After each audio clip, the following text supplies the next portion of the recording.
तो कैसे हो मेरी प्यारी लॉयल फैमिली। मैं हूं आपका अपना मिस्टर हेल। और आज की इस डरावनी रात में मैं आपके लिए लेकर आया हूं एक ऐसी खौफनाक कहानी जिसे हमारे ही एक लॉयल सब्सक्राइबर विवेक ने हमसे शेयर किया है। विवेक का कहना है कि ये कहानी उनके गांव के उस पुराने मंदिर की है जहां आज भी रात के समय किसी दुल्हन के रोने की आवाज सुनाई देती है, और जो भी उस आवाज के पीछे गया वो कभी वापस लौट कर नहीं आया। आज की ये कहानी है दुल्हन निकली डरावनी पेतनी। शादी के दिन हुआ खौफनाक हादसा। एक ऐसी दुल्हन जिसकी अधूरी शादी ने पूरे गांव को मौत और डर के अंधेरे में धकेल दिया। तो अगर आप रात में अकेले ये पॉडकास्ट सुन रहे हो तो कमरे की लाइट बंद मत करना, क्योंकि कहानी शुरू होते ही शायद आपको भी अपने आसपास किसी पायल की आवाज सुनाई दे जाए। तो अब बिना किसी देरी के चलिए शुरू करते हैं। आज की ये खौफनाक और रहस्यमयी कहानी उत्तर प्रदेश के एक छोटे से गांव रामपुर में अर्जुन नाम का एक सीधा साधा लड़का रहता था। अर्जुन की शादी पास के गांव की एक बेहद सुंदर लड़की राधा से तय हुई थी। पूरे गांव में खुशी का माहौल था। हर घर में शादी की बातें हो रही थीं। अर्जुन भी अपनी नई जिंदगी को लेकर बहुत खुश था। शादी वाले दिन गांव के मंदिर में खूब सजावट हुई। रात होते ही बारात राधा के गांव पहुंची। सब कुछ बहुत अच्छा चल रहा था, लेकिन तभी कुछ अजीब बातें होने लगी। गांव के बूढ़े लोग बार बार राधा को देखकर डर रहे थे। कोई कुछ बोल नहीं रहा था, लेकिन सबकी आंखों में अजीब सा डर था। जब जयमाला का समय आया तब अचानक तेज हवा चलने लगी। मंदिर की सारी मोमबत्तियां अपने आप बुझ गईं। लोग डरकर इधर उधर देखने लगे। तभी अर्जुन ने देखा कि राधा की आंखें कुछ पल के लिए पूरी सफेद हो गई थीं। अर्जुन घबरा गया, लेकिन उसने सोचा शायद उसका भ्रम होगा। शादी की रस्में शुरू हुई। जैसे ही पंडित मंत्र पढ़ने लगा, वैसे ही मंदिर के पीछे से किसी औरत के रोने की आवाज आने लगी। गांव की औरतें डर के मारे कांपने लगीं। पंडित ने तुरंत अर्जुन के पिता से कहा कि इस लड़की में कुछ अशुभ है, लेकिन तब तक बहुत देर हो चुकी थी। फेरे शुरू हुए और चौथे फेरे के समय अचानक राधा जोर जोर से हंसने लगी। उसकी हंसी इंसानों जैसी नहीं थी। पूरा मंदिर डर से सन्न हो गया। अर्जुन ने जब राधा का हाथ पकड़ना चाहा तब उसका हाथ बर्फ की तरह ठंडा था।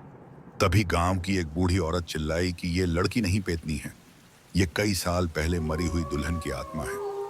इतना सुनते ही राधा का चेहरा बदलने लगा।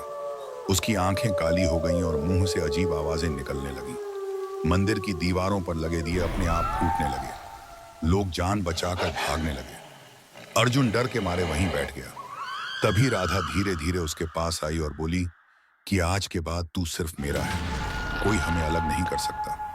अर्जुन ने भागने की कोशिश की, लेकिन उसके पैर जैसे जमीन में जम गए थे। तभी मंदिर के पीछे रखा बड़ा सा घंटा अपने आप बजने लगा। पूरा गांव उस डरावनी आवाज से कांप उठा। गांव के पंडित ने तुरंत पूजा शुरू की। वह लगातार मंत्र पढ़ता रहा। राधा जोर जोर से चीखने लगी। उसके बाल हवा में उड़ने लगे और चेहरा और भी भयानक हो गया। कुछ देर बाद अचानक मंदिर की छत से भारी पत्थर गिरा और राधा जमीन पर गिर पड़ी। उसी पल उसकी चीख पूरे गांव में गूंज उठी। फिर सब कुछ शांत हो गया। जब गांव वाले उसके पास पहुंचे तब वहां राधा नहीं थी। सिर्फ एक पुरानी जली हुई दुल्हन की तस्वीर पड़ी थी। उस रात के बाद अर्जुन कभी पहले जैसा नहीं रहा। वह अक्सर रात को गांव की गलियों में अकेला घूमता रहता और कहता कि राधा अभी भी उसे बुलाती है। आज भी रामपुर गांव के उस पुराने मंदिर में रात के समय किसी दुल्हन के रोने की आवाज सुनाई देती है।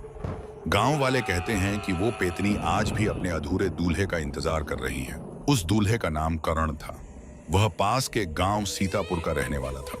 शादी की खुशी में पूरा परिवार मग्न था, लेकिन कर्ण के चेहरे पर अजीब सा डर था।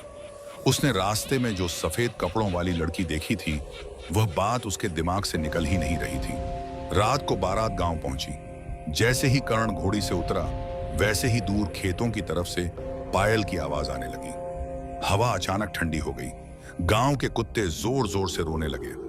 कर्ण ने डरते हुए अपने दोस्तों को उस लड़की के बारे में बताया, लेकिन सबने मजाक उड़ाया। शादी की रस्में शुरू हुई। दुल्हन मंडप में बैठी थी। कर्ण ने जैसे ही उसका चेहरा देखने के लिए घूंघट उठाया, वैसे ही उसके हाथ कांपने लगे। घूंघट के अंदर वही सफेद आंखों वाली औरत बैठी थी। कर्ण डरकर पीछे गिर पड़ा। अगले ही पल मंडप की सारी लाइट बुझ गई। औरत की डरावनी हंसी पूरे आंगन में गूंजने लगी। लोग इधर उधर भागने लगे। कुछ देर बाद जब रोशनी वापस आई, तब असली दुल्हन बेहोश पड़ी थी और कर्ण गायब था। पूरा गांव कर्ण को ढूंढने लगा। सुबह होते ही मंदिर के पास पुराने बरगद के पेड़ से कर्ण की शादी वाली पगड़ी लटकती मिली। पेड़ के नीचे जमीन पर लाल रंग से लिखा था, अब ये शादी भी अधूरी रह गई। उस दिन के बाद गांव में कोई भी रात के समय उस रास्ते से नहीं गुजरता था। लोग कहते थे कि वह पेतनी अब हर दूल्हे को अपना बनाने लगी थी। कई साल बीत गए। एक दिन शहर से कुछ लड़के गांव में वीडियो बनाने आए। उन्हें गांव वालों ने उस मंदिर और पेतनी की कहानी बताई, लेकिन उन्होंने इसे अंधविश्वास समझकर मजाक उड़ाया। रात को वे चारों लड़के कैमरा लेकर मंदिर पहुंचे। मंदिर पूरी तरह सुनसान था। दीवारों पर काली राख जमी हुई थी और अंदर टूटी हुई मूर्तियां पड़ी थीं। कैमरा चालू करते ही उनके मोबाइल अपने आप बंद होने लगे। तभी मंदिर के अंदर किसी औरत के रोने की आवाज आई। एक लड़का डरते हुए अंदर गया। बाकी 3 बाहर खड़े रहे।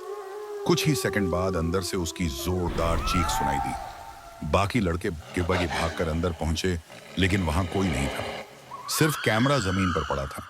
जब उन्होंने कैमरे की रिकॉर्डिंग देखी तब उनके होश उड़ गए।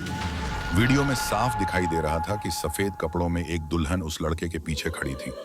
उसका चेहरा जला हुआ था और आंखें पूरी सफेद थीं। फिर अचानक वीडियो में वह दुल्हन कैमरे के बिल्कुल पास आ गई और धीमी आवाज में बोली, अगला दूल्हा कौन है? उसके बाद वीडियो अपने आप बंद हो गया। आज भी वो कैमरा गांव के मुखिया के घर में बंद पड़ा है। जिसने भी उस वीडियो को देखने की कोशिश की वह कुछ दिनों बाद रहस्यमयी तरीके से गायब हो गया। गांव के लोग अब उस मंदिर का नाम लेने से भी डरते थे। शाम ढलते ही पूरा इलाका सुनसान हो जाता, लेकिन डर की असली शुरुआत अभी बाकी थी। एक रात गांव के मुखिया के घर अचानक आग लग गई। लोग दौड़कर पहुंचे और किसी तरह आग बुझाई। जब सब अंदर गए तब देखा कि जिस कमरे में वह कैमरा रखा था वहां की दीवारों पर हाथों के लाल निशान बने हुए थे। लेकिन सबसे डरावनी बात यह थी कि कैमरा अपनी जगह पर नहीं था। उस दिन के बाद गांव में एक अजीब खेल शुरू हो गया। हर तीसरी रात किसी न किसी घर के बाहर लाल चूड़ियां मिलती। जिस घर के बाहर चूड़ियां मिलती वहां कुछ दिनों बाद कोई आदमी गायब हो जाता। धीरे धीरे गांव खाली होने लगा। लोग अपने परिवार लेकर दूसरे गांवों में बसने लगे। इसी बीच गांव में रवि नाम का एक तांत्रिक आया। उसने दावा किया कि वह उस पेतनी को हमेशा के लिए खत्म कर देगा। गांव वाले डर और उम्मीद के बीच उसे मंदिर तक ले गए। रात का समय था। मंदिर के अंदर चारों तरफ राख फैली हुई थी। टूटी हुई मूर्तियों के बीच रवि ने पूजा शुरू की। उसने जमीन पर बड़ा सा घेरा बनाया और मंत्र पढ़ने लगा। कुछ देर तक सब शांत रहा। फिर अचानक मंदिर की घंटियां अपने आप बजने लगी। हवा इतनी तेज चली कि पेड़ों की डालियां टूटने लगी।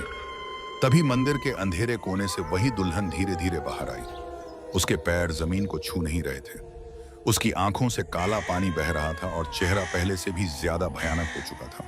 गांव वाले डरकर मंदिर के बाहर भाग गए, लेकिन रवि वहीं बैठा रहा। उसने जोर से मंत्र पढ़ना शुरू किया। दुल्हन अचानक गुस्से में चीखने लगी। मंदिर की दीवारें कांपने लगी। तभी उसने अपनी लंबी उंगलियां रवि की गर्दन पर रख दी। रवि की आवाज अचानक बंद हो गई। अगले ही पल उसका शरीर हवा में उठ गया और जोर से मंदिर की दीवार पर जा टकराया। गांव वालों ने डर के मारे आंखें बंद कर लीं। जब उन्होंने दोबारा देखा तब रवि का शरीर जमीन पर पड़ा था और उसकी आंखें पूरी सफेद हो चुकी थीं। मरने से पहले रवि बस एक बात कह पाया, यह कोई साधारण आत्मा नहीं है। इसकी शादी अधूरी नहीं, इसका बदला अधूरा है। इतना कहकर उसकी सांस रुक गई। उस रात के बाद मंदिर के पास से गुजरने वाले लोगों को एक नई चीज दिखाई देने लगी। अब वहां सिर्फ दुल्हन नहीं दिखती थी, उसके साथ सफेद कपड़ों में कई आदमी भी खड़े रहते थे। उन सभी की आंखें सफेद थीं और सबने शादी के कपड़े पहन रखे थे।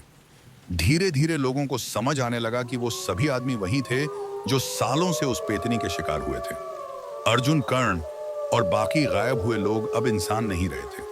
उनकी आत्माएं भी उसी मंदिर में कैद हो चुकी थीं। गांव के बाहर रहने वाले लोग भी अब उस जगह का नाम सुनकर डरने लगे। कई बार रात में हाईवे से गुजरने वाले लोगों ने मंदिर के सामने दुल्हन को खड़े देखा। जो भी गाड़ी रोकता वह कभी वापस नहीं लौटता। एक दिन शहर से पुलिस की टीम गांव पहुंची। इतने लोगों के गायब होने की खबर अब दूर तक फैल चुकी थी।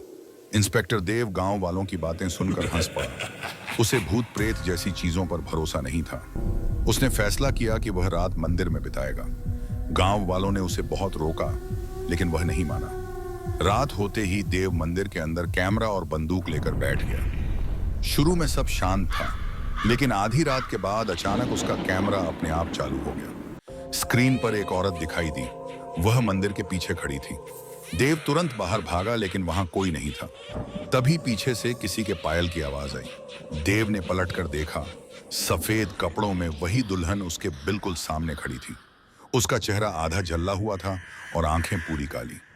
देव ने डरते हुए बंदूक निकाली, लेकिन बंदूक अपने आप जमीन पर गिर गई।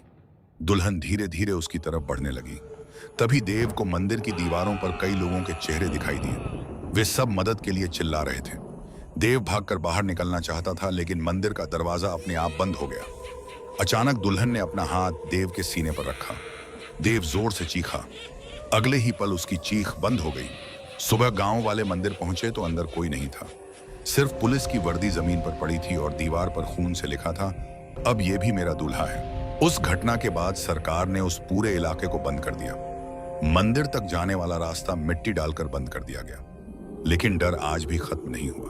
कहते हैं हर साल सावन की एक काली रात में उस बंद रास्ते के पास शादी की शहनाई सुनाई देती है, और अगर कोई उस आवाज के पीछे चला जाए तो उसे दूर मंदिर के सामने एक दुल्हन बैठी दिखाई देती है, जो धीरे से घूंघट उठाकर मुस्कुराती है। सालों बीत गए। रामपुर गांव अब लगभग उजड़ चुका था। टूटे हुए घर खंडहर बन चुके थे। खेतों में अब फसल नहीं उगती थी। लोग कहते थे कि उस गांव पर पेतनी का साया हमेशा के लिए पड़ चुका है। लेकिन एक आखिरी राज अभी बाकी था। एक दिन शहर का एक बूढ़ा आदमी गांव में आया। उसका नाम हरिनारायण था। उसने गांव वालों को बताया कि कई साल पहले उसकी छोटी बहन की शादी इसी मंदिर में होने वाली थी। उसकी बहन का नाम गौरी था। शादी वाले दिन दूल्हा लालच में किसी दूसरी लड़की से शादी करने भाग गया था। पूरे गांव के सामने गौरी की बेइज्जती हुई। दुख और अपमान में उसने मंदिर में फांसी लगा ली। मरने से पहले उसने कहा था, जिसने मेरा सुहाग छीना उसका वंश कभी चैन से नहीं जी पाएगा। हरिनारायण रोते हुए बोला कि उसकी बहन की आत्मा आज तक भटक रही है, क्योंकि उसकी मौत के बाद किसी ने उसका अंतिम संस्कार ठीक से नहीं किया था। गांव वालों ने पहली बार पूरी सच्चाई सुनी। हरिनारायण ने फैसला किया कि वह अपनी बहन की आत्मा को मुक्ति दिलाएगा। उस रात पूरा गांव कई साल बाद फिर से मंदिर के पास जमा हुआ। हरिनारायण अपने साथ गौरी की पुरानी तस्वीर और उसकी शादी का लाल जोड़ा लाया था। मंदिर के अंदर जाते ही फिर वही ठंडी हवा चलने लगी। दूर से पायल की आवाज आने लगी। धीरे धीरे अंधेरे में से गौरी की आत्मा दिखाई दी। इस बार उसका चेहरा गुस्से से नहीं बल्कि दर्द से भरा हुआ था। हरिनारायण रोते हुए उसके सामने बैठ गया। उसने कांपती आवाज में कहा, बहन अब वापस आ जाओ, बहुत बदला ले लिया तुमने। कुछ पल के लिए पूरा मंदिर शांत हो गया। फिर अचानक मंदिर की दीवारों से उन सभी लोगों की चीखें सुनाई देने लगीं जो सालों से गायब हुए थे। अर्जुन, कर्ण और बाकी आत्माएं धीरे धीरे अंधेरे से बाहर आने लगीं। वे सब गौरी के पीछे खड़े थे। हरिनारायण ने कांपते हाथों से गौरी का लाल जोड़ा आग में डाल दिया और आंखें बंद करके प्रार्थना करने लगा। अचानक मंदिर के अंदर तेज रोशनी फैल गई। गौरी जोर से चीखी। उसकी चीख इतनी भयानक थी कि पूरे गांव की जमीन कांप उठी। फिर धीरे धीरे उसकी चीख रोने में बदल गई। कुछ देर बाद सब शांत हो गया। जब लोगों ने आंखें खोली तब मंदिर पूरी तरह खाली था। गौरी की आत्मा गायब हो चुकी थी और उसके साथ बाकी सभी आत्माएं भी। सालों बाद पहली बार उस गांव में सुबह की रोशनी डर के बिना आई थी। लोगों को लगा कि अब सब खत्म हो गया, लेकिन कहानी यहीं खत्म नहीं हुई। कुछ महीनों बाद मंदिर को तोड़ने का काम शुरू हुआ। मजदूर जब जमीन खोद रहे थे तब उन्हें मिट्टी के नीचे एक पुराना लकड़ी का संदूक मिला। संदूक खोलते ही सबके चेहरे डर से सफेद पड़ गए। उसके अंदर एक लाल दुल्हन का जोड़ा रखा था, जो पूरी तरह नया था, और उसके ऊपर ताजा खून से लिखा था, मैं फिर लौटूंगी तो। दोस्तों, ये थी आज की खौफनाक कहानी। दुल्हन निकली। डरावनी पेतनी शादी के दिन हुआ। खौफनाक हादसा। उम्मीद करता हूं कि आज की ये डरावनी कहानी आपको जरूर पसंद आई होगी, और अगर आपको कहानी सुनते समय डर महसूस हुआ हो तो नीचे कमेंट करके जरूर बताना। और मैं दिल से धन्यवाद करना चाहता हूं अपने लॉयल सब्सक्राइबर विवेक का, जिन्होंने ये खौफनाक कहानी हमारे साथ शेयर की। अगर आपके पास भी ऐसी कोई डरावनी या रहस्यमयी घटना है तो आप भी उसे हमारे साथ शेयर कर सकते हो सकता है अगली कहानी आपकी हो। और जो लोग अभी तक हमारे मिस्टर हेल चैनल को सब्सक्राइब नहीं किए हैं वो जल्दी से सब्सक्राइब कर लो, क्योंकि यहाँ आपको मिलती हैं ऐसी ही real horror stories village, horror stories और रातों की नींद उड़ाने वाली खौफनाक कहानियां। वीडियो को लाइक और शेयर जरूर करना ताकि हमारी मिस्टर हेल फैमिली और भी बड़ी हो सके। तो मिलते हैं अगली एक और डरावनी कहानी के साथ। तब तक के लिए अपना ख्याल रखना और रात में अकेले बाहर मत निकलना।